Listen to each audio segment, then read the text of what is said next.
Plautus umocňuje komický účinek jmen svých postav také tím, že jim dává řecká jména. Komedie ostatně se odehrávají v Řecku. Jde o někdy monstrózní, takové složité a dlouhé řecké složeniny, které zároveň vypovídají něco o charakteru dané postavy. Jsou to taková mluvící jména, která vlastně jak charakterizují tu postavu, tak zároveň toho diváka vlastně připravují na to, co asi od dané postavy může čekat.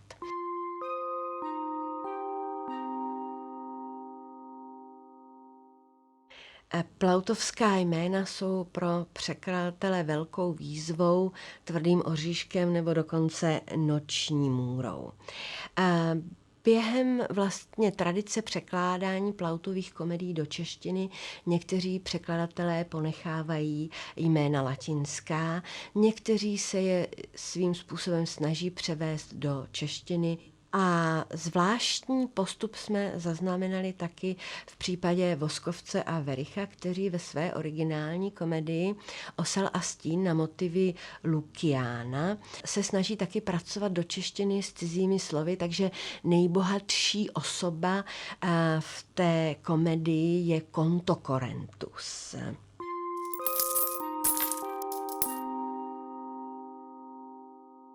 My jsme se při překladu naší komedie rozhodli nerezignovat na ta Plautova mluvící jména, zachovat tu veškerou jejich funkčnost, tedy aby nějak charakterizovala tu danou postavu, aby byla vtipná a zároveň ještě, aby zněla cize, ale dostatečně srozumitelně, tak jako zřejmě zněla ta původní řecká jména v latinské Plautově komedii.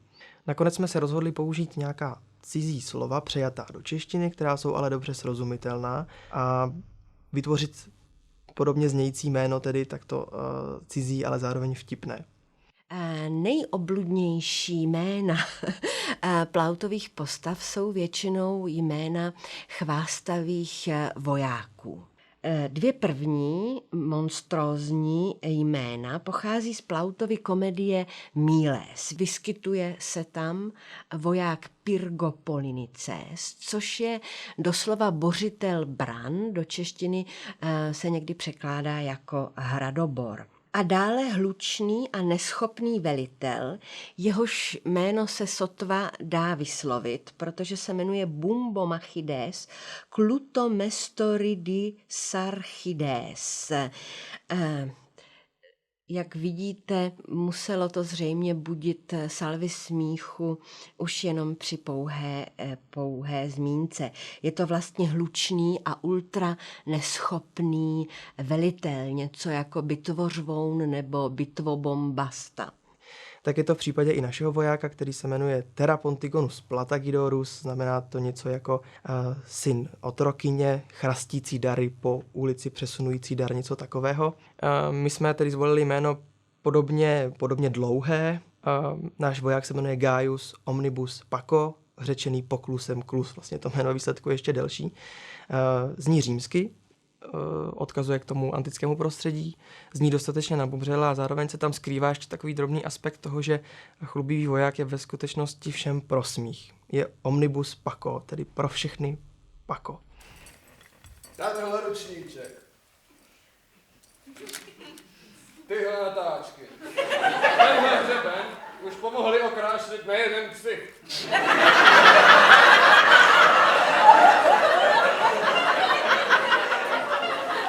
Podobně jako v případě chlubivých vojáků vypovídají o charakteru dané postavy taky jména zamilovaných mladíků. Tak se setkáme třeba s Filolachem, který je doslova posedlý láskou, nebo v naší komedii s Fédromem, jehož jméno doslova znamená zářící. Pravděpodobně to odkazuje na jeho krásu.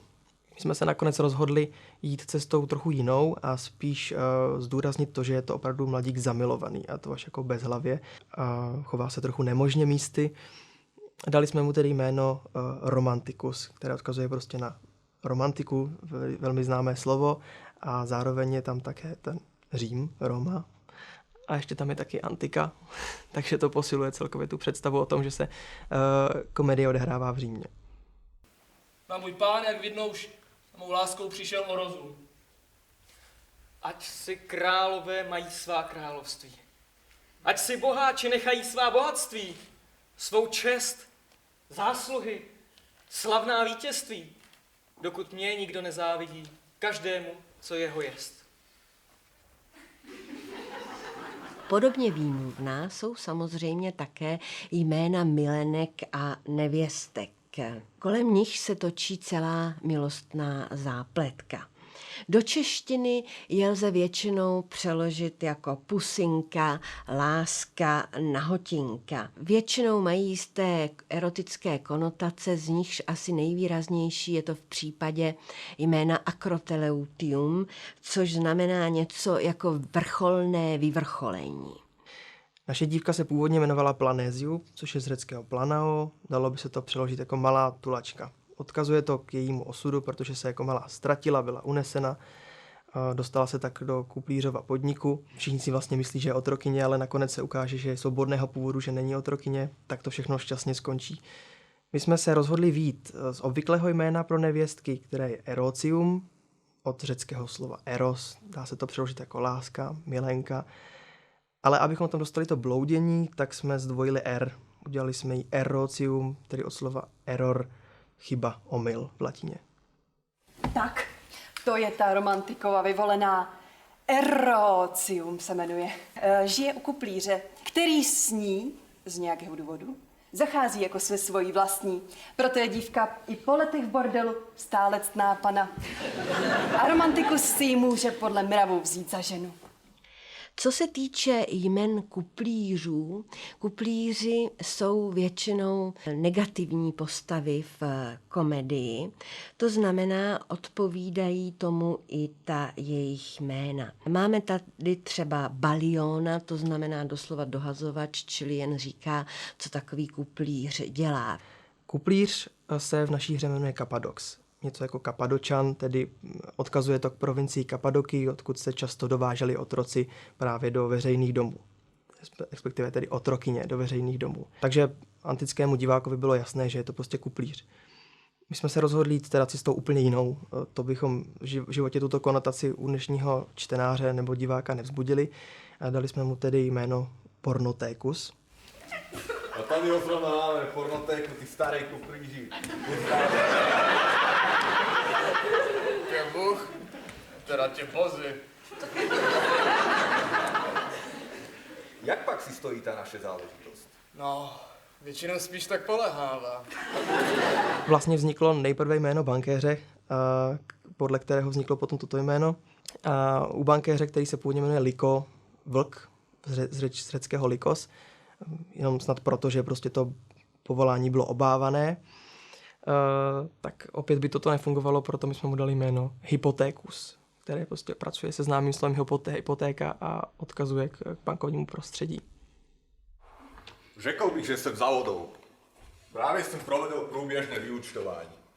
Máda ti dal, sečteno, potrženo. Jsem boháč. Postava bankéři je vedle kuplíře další zápornou postavou hry. Je to bezskrupulózní, namyšlený a penězchtivý paňáca, který se nebojí přiznat, že mu jde jen a jen o to odírat své bezbrané věřiteli. Že? No, některé věci se od Plautových dob příliš nezměnily. Konečně, co se týče postavy parazita, tedy příživníka, ta bývá taky Plautem vtipně charakterizována. Máme smetáčka, vyžírku, drobkožrouta. Asi největším oříškem pro nás bylo jméno hlavní postavy hry, té postavy, podle které je hra pojmenována, a to je parazit Curculio. To slovo Curculio označuje v latině brouka, který byl obávaným parazitem, pro Římany pravděpodobně dobře známým. My jsme uvažovali nad nějakými jinými parazity v češtině, protože ten Curculio je nosatec, klikoroch nebo květopas jabloňový, je to tedy jedna celá čeleť různých takových brouků, které ale my si nespojeme s nějakými obávanými parazity. Pro nás možná obávaný parazit je mandelinka, klíště, škrkavka nebo možná cokoliv jiného, ale každopádně jsou to většinou jména ženského rodu. Nehodí se moc pro označení mužské postavy a vlastně ani vůbec pro označení postavy. Konec konců, i kdyby se nám podařilo najít jméno nějakého parazita, které by znělo dobře jako jméno, tak by to nefungovalo, protože ta postava parazita není současnému divákovi známá. Nepředstaví si pod pojmem parazit nějakého člověka, který se na někoho nalepí a využívá ho, aby se mohl zadarmo najíst. Takže jsme se rozhodli pojmenovat tedy našeho parazita darmojed, což je víc vypovídající o tom, že jeho hlavní snahou je se zadarmo najíst.